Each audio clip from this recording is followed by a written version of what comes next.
Hey y'all. Okay, I want to show y'all this because this is very important. Okay, yeah, we know that the officers are locked up. Okay, we already know they got all four of them. Okay, yeah, they got charges, but have they been sentenced? No. Okay, and we all know that anything can happen just because you got a charge. Don't mean you're going to jail. Don't mean you're going to go to prison and stay there. Okay? The only reason they have that man in prison right now is to protect him. And I specifically saw that. They said that they have him there because it is safer than the county jail is. And they had him in an isolated cell at the county jail, supposedly. Okay? I don't know. Who knows what's really going on? Who knows if the man is even still locked up? We don't know. All right. But the thing is, though, what I'm trying to say is just because someone's locked up does not mean that it's over. Okay. It's far from over. It's not going to be over until they get sentenced and until they get a good sentence and until legal justice is brought. Okay. So this is why I want to show y'all this. All right, because like I said, every piece of information is important.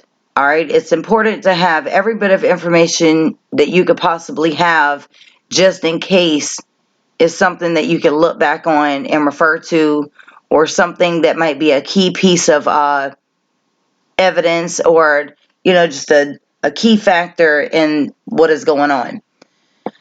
All right, now there were two witnesses in the back of Mr. Floyd's truck. Well, in Mr. Floyd's truck. Okay, I don't know where they were sitting. It doesn't matter. There were two passengers in his truck when the officer came to the truck. Okay, there was a man and a woman. Don't know who the woman is. I haven't seen where she has made any statements or anything like that.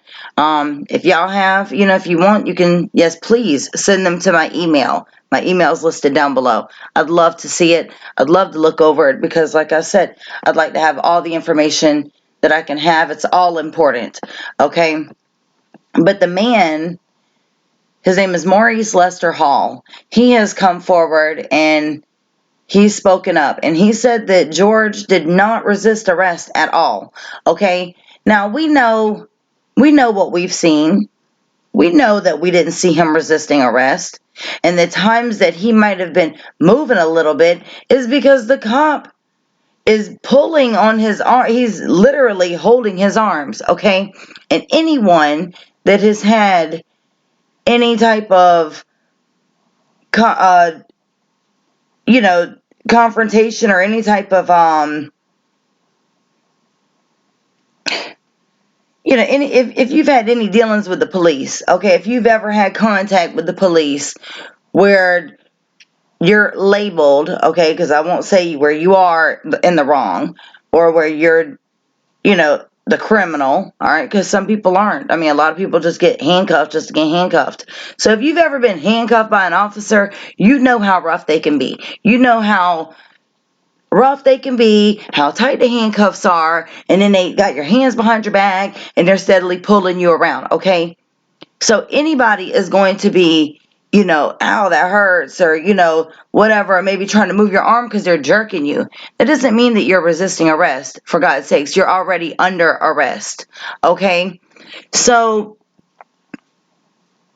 we know that we never saw Mr. Floyd resisting arrest at all, right? We saw that with our own eyes, okay? But his friend, is a witness, he's a key witness. He said also, George never resisted arrest, okay? And like I said, this is very important. This is a very, very important piece of information, okay? Because this just goes to prove even more, all right, that this officer, Derek Chauvin, okay, he had a personal vendetta out for George Floyd. And nobody can tell me different than that, okay?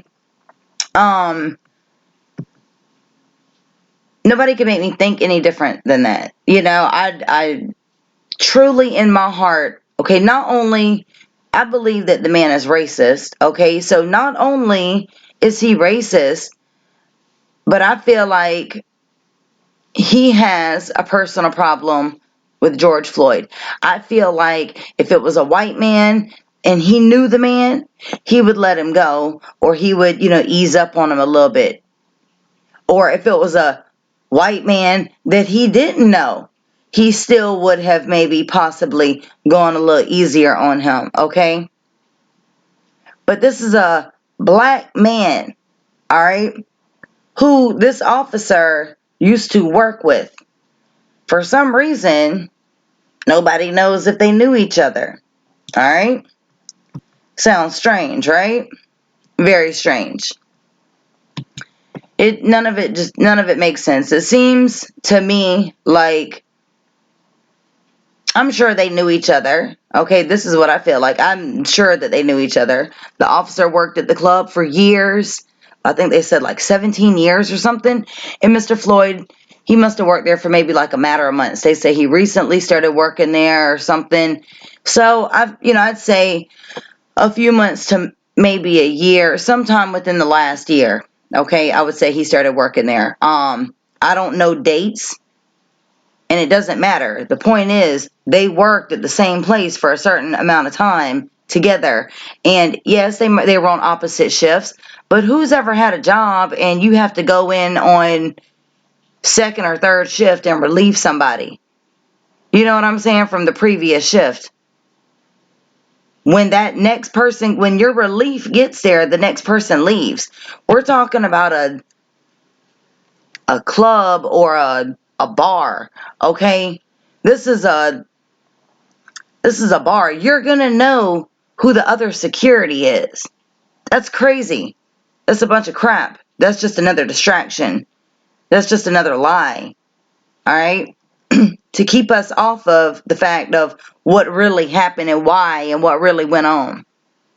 I really feel like the lady said, the owner said that Derek Chauvin was very aggressive and very violent towards black people, okay, that came into the bar. She said that he was very, very violent with them, very rough with them. All right. And it makes me wonder, did George see something that the officer maybe didn't want him to see? Did he know something that the officer didn't want him to know? It's very possible that George Floyd, maybe he didn't know that Derek Chauvin was an officer. Maybe he didn't know he was a cop. You know what I'm saying? For all we know, it could have been a coincidence in that aspect of the arresting officer, Derek Chauvin, gets to the crime scene. He realizes, wow, I know this person. I don't like him. He's seen stuff that I don't want him to see. Talking about George Floyd. And George Floyd could have been like, well, dang, I know him. I didn't know he was a cop. You know what I'm saying? Now you got that man's job on the line. Okay, y'all follow me? This is all, I am just, this is something that could be. Okay, I'm not saying that it is or this is the situation. I'm just trying to figure it out like everyone else is. But there's something more to the fact besides a white cop, black man. Okay, yes, those two factors play a big part in it. Okay, because you got police brutality from a white cop on a black man. All right, that's the number one factor right there. You have a racial issue. Okay, but then there's something that goes deeper than that. There's an underlying problem besides the race of these two people. Okay, and I really feel like it was something very personal, and I hope and pray that it does come out. And I mean, I don't know. I'm not even gonna get into that. with that tape or whatever that they say that George Floyd has. That'll be another discussion, because that's irrelevant. But then again, it might not be. Okay? Because they're saying that he's like a porn star, or maybe he had like a sex tape or something like that. Who knows? You know, if that is the case, okay, because I don't want to disrespect Mr. Floyd or his family at all in any aspect at all, because that's not what this is about. But if that is the case, if there is a tape or a video, or if that's what he was doing in his free time, that's his business. But who's to know? Who's to say? How do we know? We don't know. He could have maybe had some kind of dealing with somebody that Derek Chauvin used to deal with, a female. We don't know. Maybe Mr. Chauvin don't like the fact that George Floyd's girlfriend or wife, is white. Okay? So, it could be a lot of different things. But whatever it is, it's very personal. Okay? All right, so let's go ahead and look at this. This talks about what his friend, the witness, said about him, okay? A longtime friend of George Floyd's, who was in the passenger seat of Mr. Floyd's car during his fatal encounter with a Minneapolis police officer, said on Wednesday night that Mr. Floyd tried to diffuse the tensions with the police and in no way resisted arrest. Okay, so he tried to keep things calm and all of that. He never got out of hand at all. He was, from the beginning, trying in his humblest form to show he was not resisting in no form or way.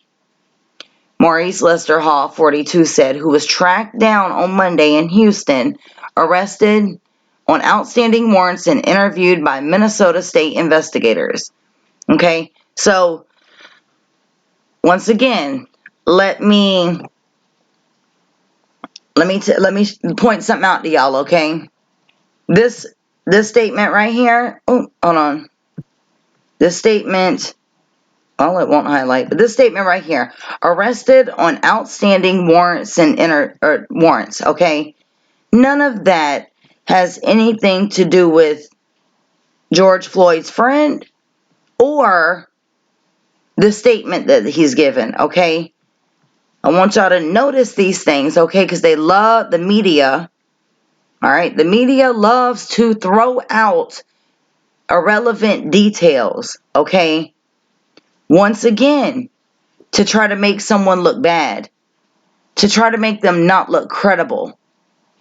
In this instance, to try to make them look like thugs, okay? Quote unquote thugs, since that wants to be the word that everybody's using for the protesters and everybody else, okay? So I just want to let y'all know, ignore that. Ignore things like that because it's irrelevant. It has nothing to do with the fact that this was Mr. Floyd's friend. He was in the car with him. He was there when it happened. That's all we need to know. We don't need to know that he had warrants or that they had to track him down and all. We don't need to know that.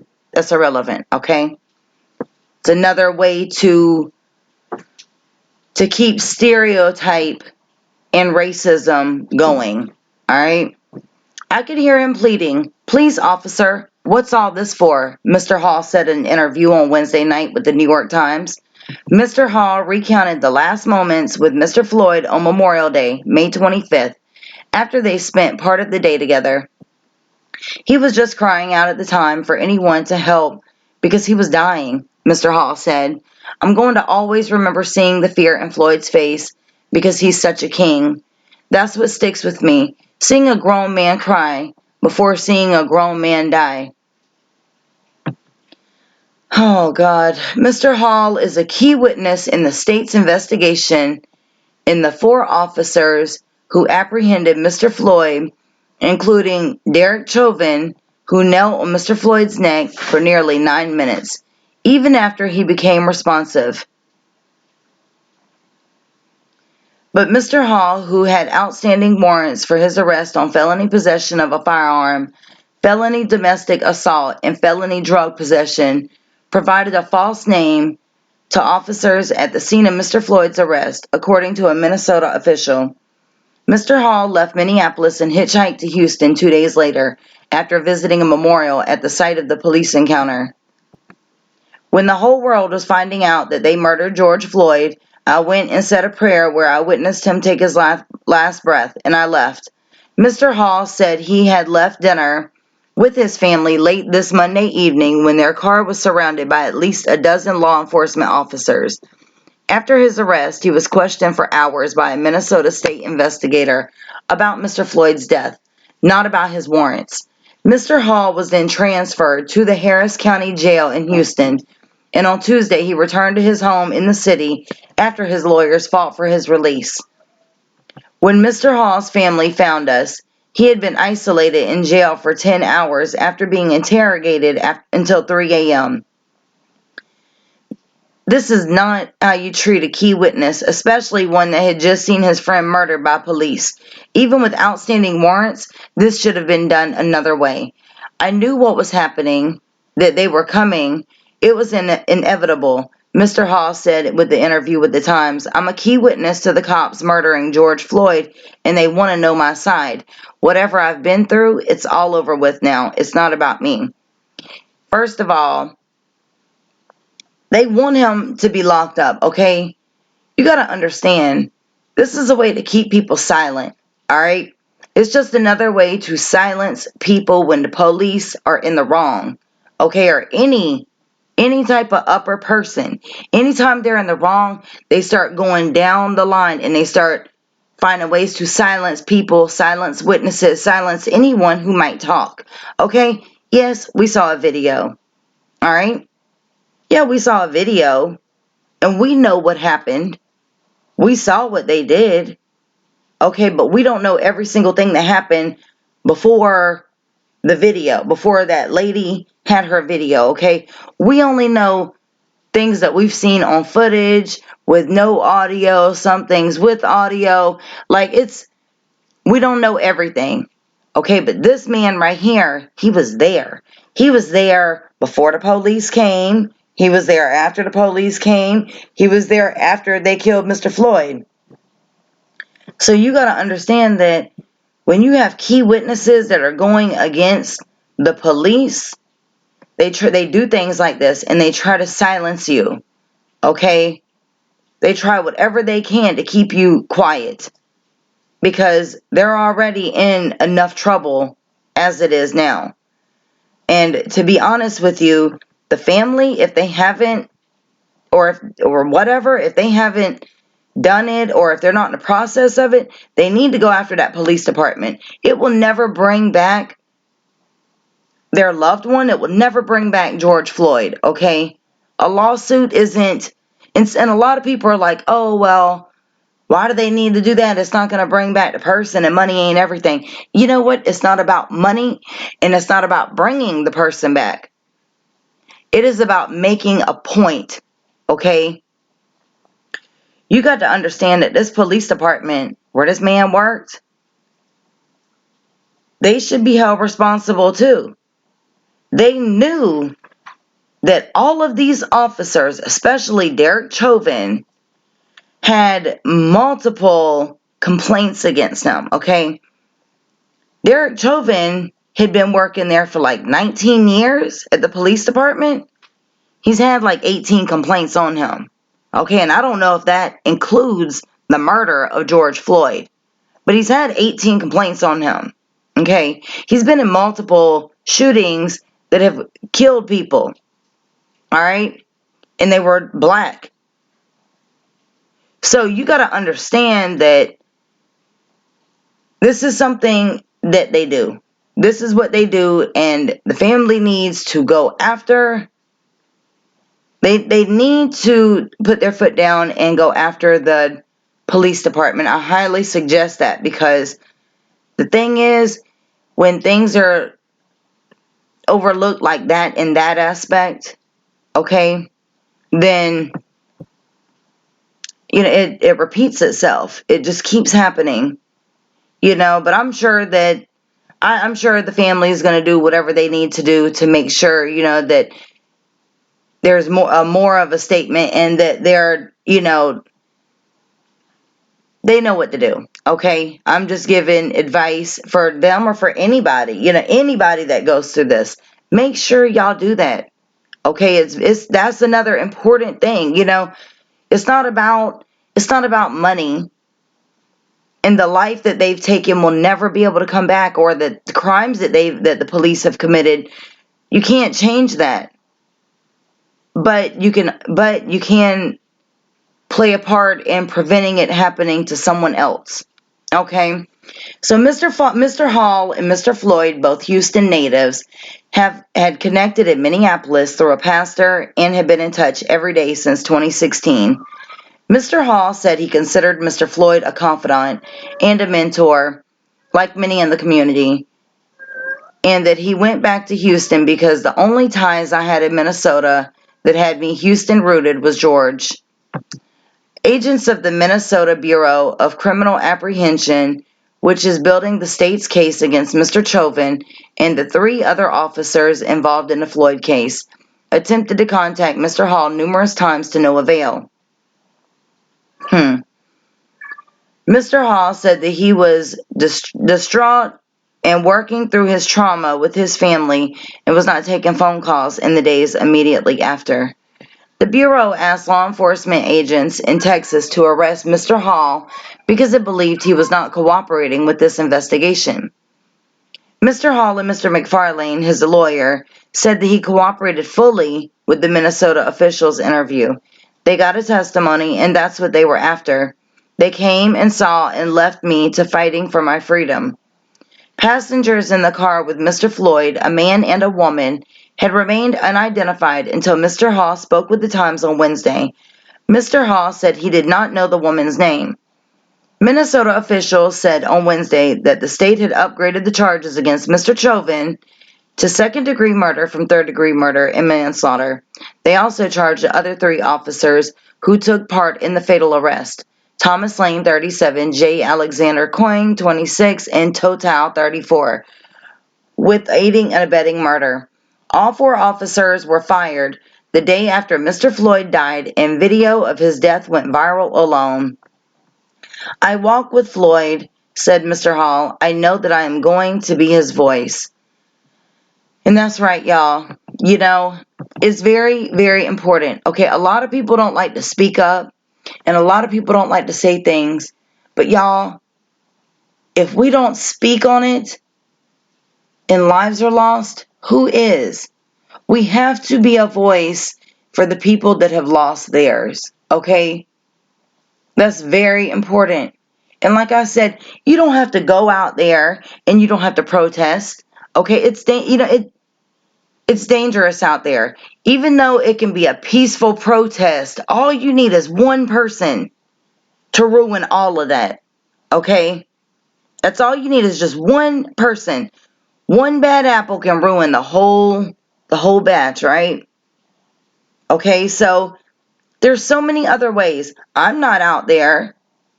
We had a protest here. I wanted to go out there. But I had to think, I wasn't, at first I was like, well, what if people start looting and then the police start shooting and all of this? Okay. That was my first thought. But then I was like, well, I can always run through an alley or something like that. I can get away. Okay. But, however, there's something else out there. There is COVID out there. So, I have kids, like a lot of us, like a lot of the protesters. We have kids, okay? But I can't be anybody's voice if I get sick. And I can't take care of my kids if I get sick. So I can sit here and I can protest against it in other ways, okay? There's a lot of ways that you can fight for what's right, in a way that, keeps you safe or whatever fits your needs. Okay? But y'all, if you see something wrong happening and you know that it's wrong and you know that it's a problem, speak up. Speak up. And what really makes me upset I put something on my Facebook earlier. Out of all the 5,000 friends that I have, and I'm not talking about my YouTube Facebook, I'm talking about my personal Facebook. Okay?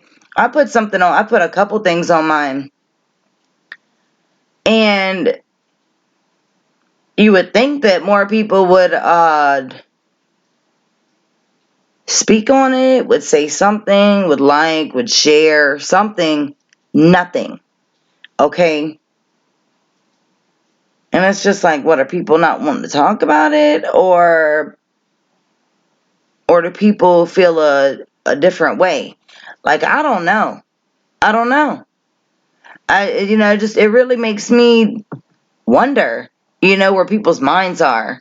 Because it wasn't anything bad. It was just literally just talking about how, you're not born with racism, and it's something that you learn. You learn that, and like I saw on the news earlier, how to talk to your child about racism. Okay? I was going to look at it. I didn't even read it. I had the TV on mute. I just kind of saw it across the screen. I was going to listen, and I said, it's useless. Why do they even have that? Why do we need to even teach our children about racism? That's not something that we should be teaching our children. When you teach your child about racism, okay, and I understand if the question comes up, okay, if the question comes up, or if there's a situation, then yes, then it needs to be discussed, but it needs to be just literally open, shut, open and shut, end of discussion. It should just be like, well, there's a lot of people out here who don't like someone because of the color of their skin, but we love everybody, and that's how it's supposed to be. And that should be the end of that. Because there shouldn't be a need for a conversation for racism in a family, how to teach your child about racism, because of the fact that if you as a parent are doing your job, and if you're doing your job as a human, okay, not even as a parent, if you're doing your job as a human in the world today, and you're doing what you need to be doing, and you're loving each and every person, no matter the skin color, you love people for who they are, for the type of person that they are. You love people no matter what, okay? Should be loving everybody. And skin color should be the last reason in the world why you shouldn't love someone, okay? But if you're doing your job as a person, your children will learn that. I've never had to teach my children about racism.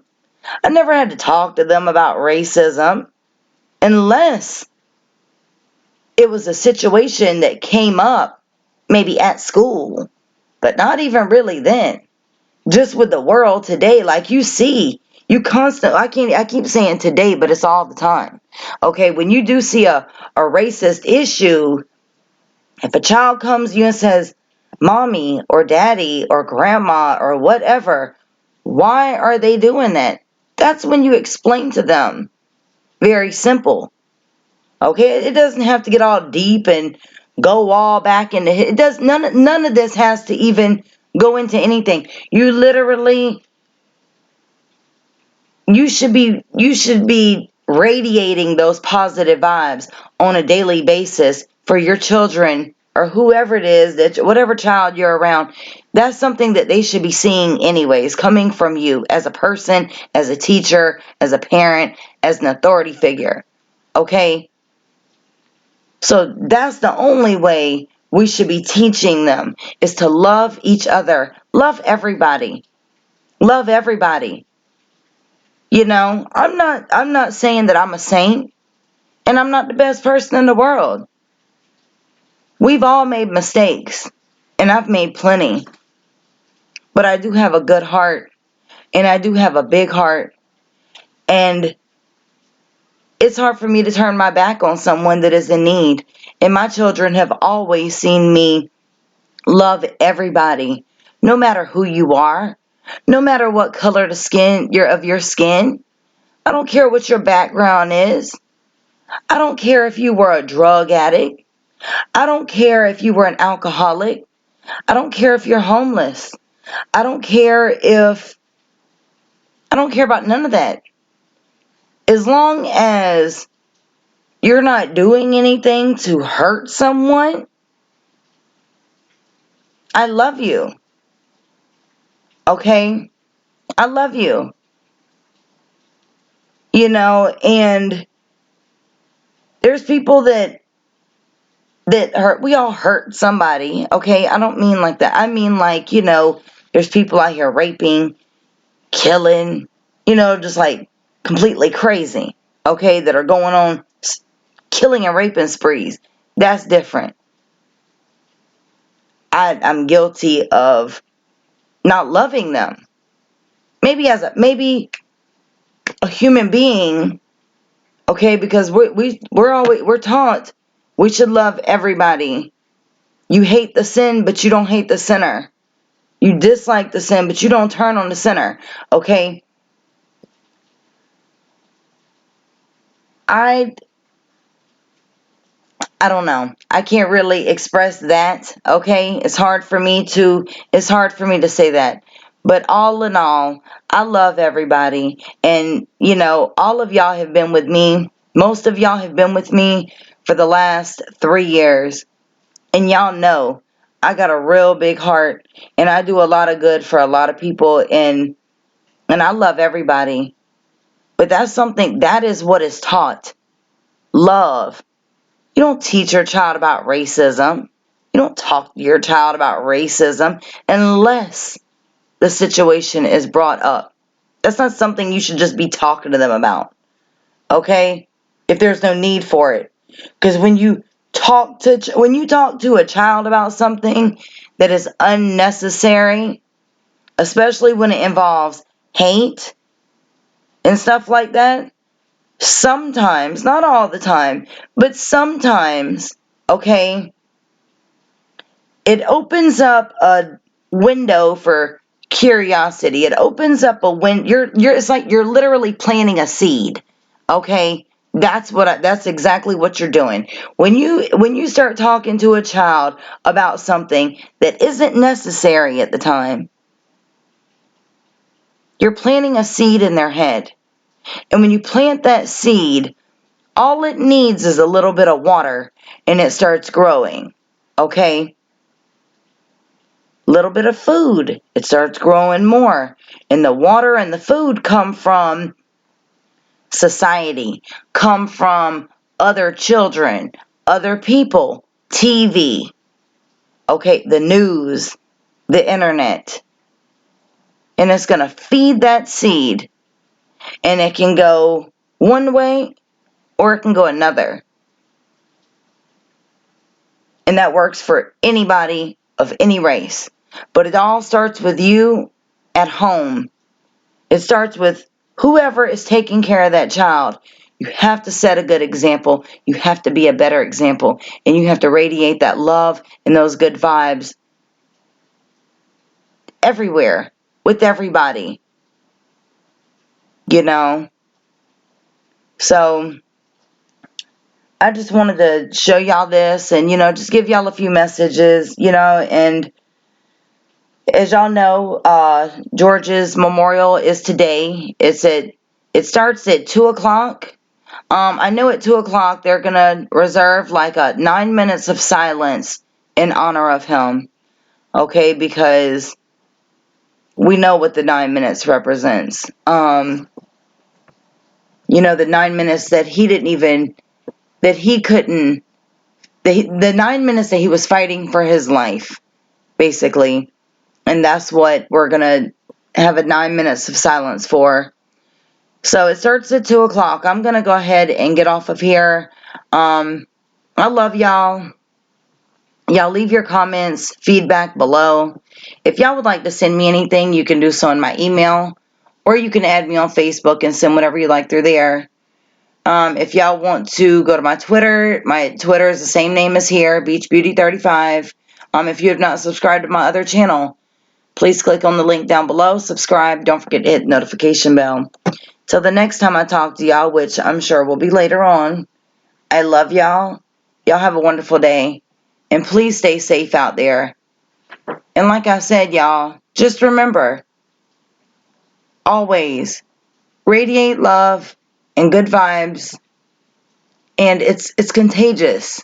It is contagious.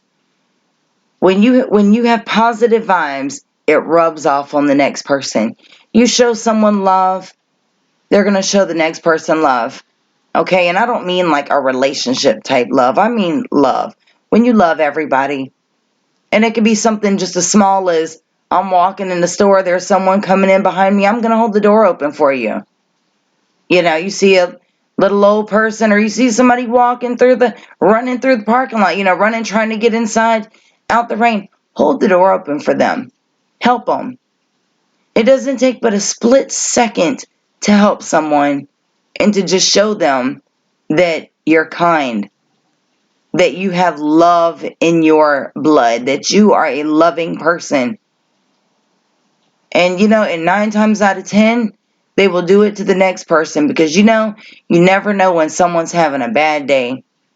You never know when someone's having a bad day. You don't know what anybody has been through in the last week. You don't know who they've lost. You don't know if they're depressed. You just don't ever know what someone's going through. A small act of kindness can go a very long way, and it can spread on to the next person and then the next person, and it just continues on. So don't ever think that your kind acts are just worthless, because they're not. Believe me, in some way, shape, or form, it helps the person that you're being kind to. Even if they don't realize it, even if they're angry and mad, be kind. They will remember that one day. So I love y'all, and I will talk to y'all later. And y'all stay safe out there, and God bless y'all. Leave your comments and feedback below. Love y'all.